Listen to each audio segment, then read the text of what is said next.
Today we're going over Texas Tech's defensive fronts, their structure, why they do what they do, their personnel packages, and then how I kind of think that this is going to play out in this Oregon game. So let's just start with front real quick. So this is a heavy base team.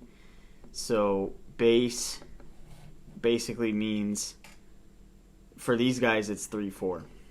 Okay, so here's what that means, right? You have 3 down defensive linemen. Okay.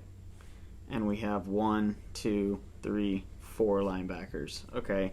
So you need to understand these guys' personnel, right? They're 2, basically what you would consider edge rushers are actually number 9 right here and 31 playing with his hand in the dirt. This guy plays stand up on passing downs and he's flexible. He's a tweener, right? He plays sometimes hand in the dirt, sometimes he'll play outside. Like I've seen him line up as a 7, I've seen him line up as a 9 tech. Like he's way out there sometimes. Speed rusher. Okay. So they're so large up front, which is what makes them as good as they are in the run. So this specific play, they get caught in a stunt, so they give up 5 yards. But the reason that you run this, right? This is why they're the number 2 team in the country in runs. Like, look at this box. Okay, you got 7 guys in the box, and it's almost every single play. Like, almost regardless of what the offensive personnel is going to do, these guys are going to line up in some type of 3-4 base. It doesn't necessarily have to be the exact odd front that they're in right now, but they line up in it a lot. And what that does is that allows these 3 guys to attack specific areas. Like it's really difficult to double team these guys because of the positions that they're in and the gaps that they're covering. So that's basically what frees up these 2. And these are their leading tacklers, right? 13 and 10. Everybody knows these 2. They're like the Mustache Bros or whatever they call themselves. I think it's the Mustache Bros. Correct me if I'm wrong in the comment. Yeah, no, they get to fly to the ball free because they usually don't get touched because their defensive line is kicking ass. Okay, this is great. This is a counter rep from BYU, and it gets blown up. First off, because Jacob Rodriguez is a freak. Second off, it goes back to the front, right? So again, basically the same. I mean, not everybody's set at the snap of the football, but you're going to get, down blocks, okay, from the offensive line. So down block. We're going to try to down block and double team and get to 13, but it's not going to happen. And then we're going to try to block him. And you get 2 pulls. This is a traditional counter. I believe this is a 2 tight end set for BYU. They might even be unbalanced here. It looks like he's an extra offensive lineman. So they really went heavy here. Yeah. So the reason that they run this front, specifically in the defense, is it allows them to do a bunch of oddball stuff. Like, it's hard to tell who's coming and who's going to bring pressure at all times. Because these guys, if they line up in the same spots, it's like, are these guys going to rush? Are these guys going to rush? Is he going to drop out? Is he going to drop out? Is everybody going to drop out? Are they just going to rush 3? I mean, they'll drop 2, send 2 guys over, and then send these guys. Like, they just do. I mean, there's so many different things you can do out of a 3-4, just the way that they align. Also, I want to highlight him just because he's a special football player. I think 5 right here, he's their safety. He, in my opinion, I think he's what actually makes this defense work because he's a tweener. He's a safety and linebacker. He's got linebacker size, but he plays safety. No, these guys just blow this up because it's hard to account as an offensive line for, this many players. I mean, you legitimately don't have enough guys. Okay, so here's a passing down. It's actually going to end up being a screenplay that I think BYU gets a decent amount of yardage on. Yeah. They end up getting a first down. Let's take a look at basically what happens if you try to spread them out.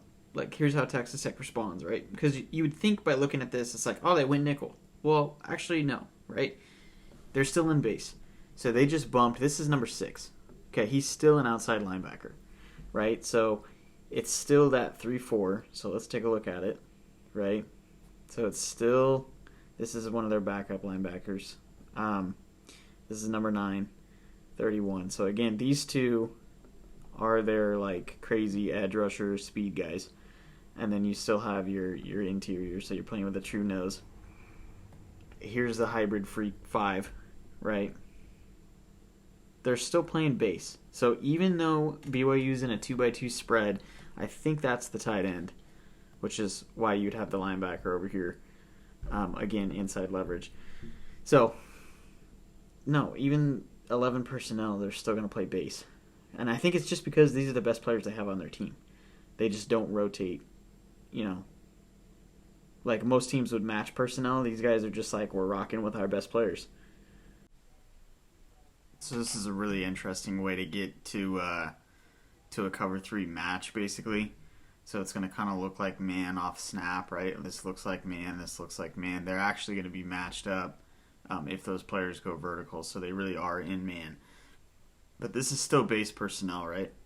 Linebacker, linebacker, linebacker, linebacker. That's 31 right here. And then your 2 defensive linemen are shifted over. So I'm going to show you the front real quick, just so you can see what they did. So this is actually their nose, and then this is their 4-eye that would normally line up basically right where, just to the right of 10, where 10 is lined up right now. So they shifted everybody over, and what that does is that allows them to bring a pressure scheme from the field side here, and basically get 6 unblocked by virtue of, alignment, stunting him back over to his gaps, and then he's going to push, and he's going to push, and 6 is going to come off pretty much untouched, forcing an early throw. So, again, they play with the alignment, but what to me is even more interesting, right, because they're going to drop 18 out into the flat, and then they're going to ask 45 here to go all the way over into his vert hook and match, or hook curl, and match onto this motioning running back here. No, it's really interesting because they changed the back end so much, right? So pre-snap, what are we looking at, right? So BYU comes out of the huddle. It looks like it's too high, right? Because from the quarterback's eyes, it's like you can't, judging depth right here, these guys are damn near at the same depth. Like, you're not going to notice that. Obviously, he's playing a little weird, right? Because he's moving and he's creeping down, and that's because of his responsibility. So the way that they played it, this is your, he could play the flat, but he's basically like, if this guy's fast to the flat, he's going to be responsible for him rather than the safety, because these guys are matched, these guys are matched, this guy's your middle field safety. So he needs to sort out what this guy's doing first, and then this guy would obviously be paying attention to that other second running back here.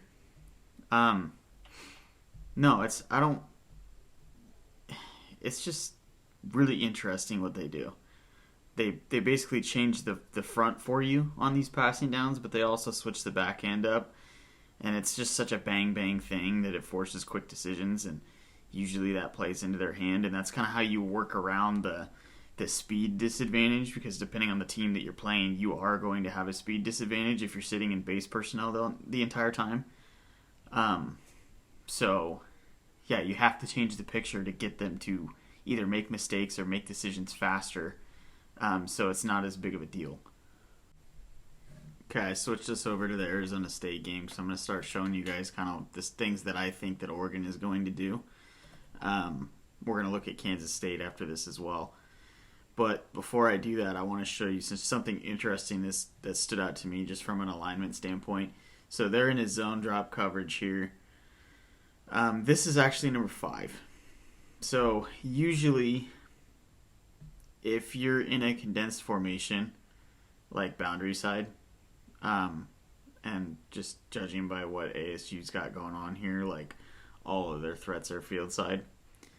That boundary corner would line up maybe over here, maybe over here. But what they do is they actually bumped their alignment. So this is the safety that would normally be over here, and he's all the way over there.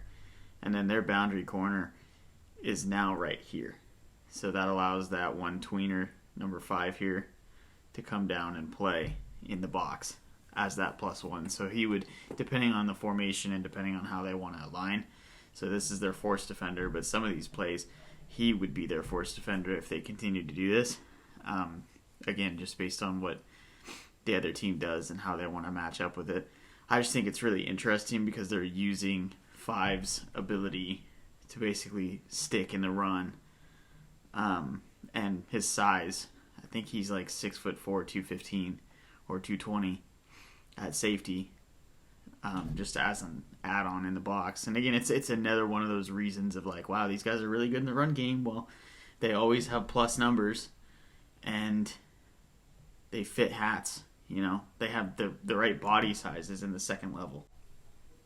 So one of the ways that I think Oregon's going to be able to attack them, by virtue of playing as much zone as they do, vertical shots deep down the field and crossing routes, I think, are one of the weaknesses. But you have to survive their pressure to get to these. So here, ASU's running a variation of like a post dagger concept. So he's on the post, this guy's crossing, and then this is just a deep in or dagger route, right? Dig, all sorts of names for it. But yeah, no, you're putting the safeties in conflict, right? So basically the crosser is going to cross his face. He has to take it because there ain't nobody over here. Okay, this is just the coverage that Tech's in, right? And then you have the dig who's just going to get wide open. But more importantly, it's the team speed difference here because this is 7. And 7 is their faster of the two, right? And ASU ends up getting them deep because of the team speed difference here. You put him in conflict and force him to flip his hips while you're at full speed. And I mean, the amount of like space here, I mean, that's crazy. This is just one rep, right? But the way Texas Tech, like they are fully aware of this as the weakness in their defense, and they do not let you, like the only way that you're going to have time to throw stuff like this is if you escape the pocket, which let's take a look at what happens here, right? Sam Levitt's going to take a shot just to even get this off. And they're not running a scheme, like a pressure scheme or anything. There's a 3-man rush. So, you know, you're dropping 8, and you still, you know, put a huge lick on the quarterback. It's not easy. These types of shots are available, but you got to have the time to get to them. And sometimes escaping is how you're going to have to get to them. Okay, so this is Oregon against Rutgers, and it's basically going to be the same type of concept here, but Oregon has a way, because of the athletes that they have on the field, they have a way to get to this in a different, they run their routes differently, okay? I don't know how to articulate this in the best way possible, but they just have some really special athletes. So instead of coming at it from a normal like trip set, they're going to motion into it and just use their overall speed, right? So you're going to get, and they also switch release these two, so it's just even more of a pain in the ass to communicate. Crosser, and then this is actually like a double move, kind of, from a post perspective. It's like an out and an in. And it's the exact same concept down the field, though. Crosser, dig, and then post, you know. And they end up hitting, like, splitting the safeties just wide open for a touchdown. But it's just, like, it's so fast because of how quick their players are. And just the way that they go at it. I mean, it's tough. I mean, this is a different defensive coverage that Rutgers is playing, and admittedly they're not nearly as good as Texas Tech, so let's take that with a grain of salt here. This is K-State's going to come out in an unbalanced formation after they huddle, right? So Texas Tech's not even going to have time to adjust their front very much, if at all, and then snap it into a toss. And this is probably like the most successful run that wasn't a quarterback run of the day in this whole game. But the reason I'm showing you this is I think Oregon. The main takeaway here is that it's a toss play into the boundary. Now they schemed up numbers by this is their tight end, and then this is an offensive lineman that they just bumped over, right? So their offensive line is like unbalanced, right? So I don't think Oregon's going to do something like that. They might, but the main takeaway for me is run into the boundary, specifically tossed into the boundary, something to get the edge in the boundary, because I do think that is one of the keys to the game if Oregon wants to run successfully. So I'm going to show you guys a couple run plays that Oregon has in their arsenal here in ways that I think that they might scheme to attack Tech's alignment. Okay, you may recognize this clip from the JMU offense video, but this is exactly what I'm talking about when I say Oregon schemes runs into the boundary as good as anybody, okay? So similar front. Well, first off, I'll just show you the play. It's the toss play that they had to De'Aaron Hill that actually goes for a touchdown here. But let's look at the front, right?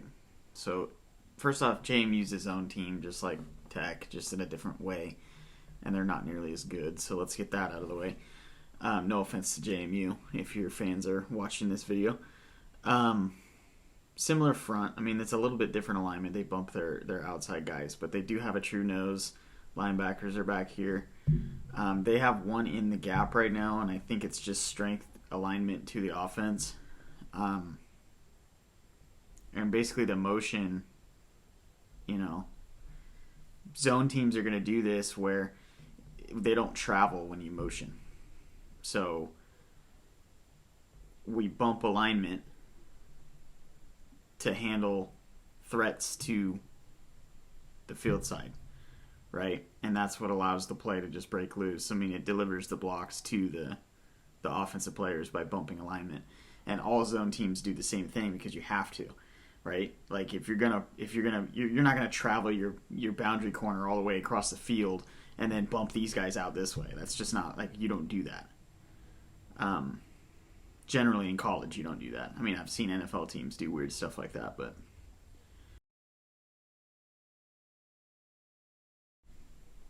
okay, so I was skimming through this Iowa game because I know Oregon ran into the boundary in this game probably like 10 times. But what I was looking for, I actually ended up finding something that I think is going to be relevant in this Tech game as well. So Oregon split back here. I'm going to show you Iowa's front real quick. So it's not quite, 3-4 odd. That's not really what they're running, but they do have a similar alignment. They just have different gap techniques here from their defensive line. But so he's not playing a true nose, but it's basically similar, right? Similar alignment here. And Oregon's going to run a flood concept because Iowa is in cover 3, basically a cover 3 match. It's kind of similar to what Tech would run. And they end up, their pass pro here is a little interesting. So you're going split back with the fake, and you're going to pull your guard over here to be the tackle, basically. Like you're shifting your blocks. It's just interesting. I'm not a huge fan of pulling your guard in pass pro, but I understand why teams do it. So, but anyway, no, you're going to hit a flood concept. You're going to hit the corner to Jamari Johnson here for an explosive. And I think this is just a great example of, something that could happen. It's just, it's a zone match. It's flood, guy gets open, and you just hit him. Okay, that same toss play that I showed you against JMU. Basically the exact same thing, just a different formation and a different way to get to it. Iowa's front's not really similar to Texas Tech's at all here in this clip, but I just wanted to show you, like, Oregon runs into the boundary, whether it be wide zone or whether it be toss or whatever. Like they make it look, they disguise it, right? They make it look different, but it's the same concept, and that's what they're really good at doing. Just overall as a team, regardless of concept, passing, running, doesn't matter. Like, they're really good at running the same exact thing that they just ran, or disguising what they just ran and doing it again out of a completely different look, but with the same personnel. So, anyway, it should be a really good matchup, and I'm excited to see what each of these two do on these specific sides of the ball and the adjustments that they make throughout the game.